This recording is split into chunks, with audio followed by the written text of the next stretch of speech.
Today, as we inaugurate the Kerala for All conclave, we are embarking on a journey toward a more equitable and dignified tourism landscape.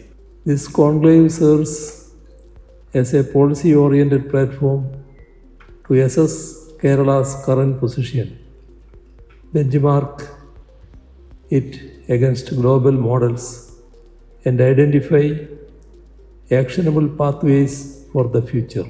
Inclusivity and accessibility emerging as central pillars of sustainable growth. With over 1.3 billion persons with disabilities and 1.1 billion senior citizens worldwide, accessible tourism is no longer a niche segment but a mainstream imperative.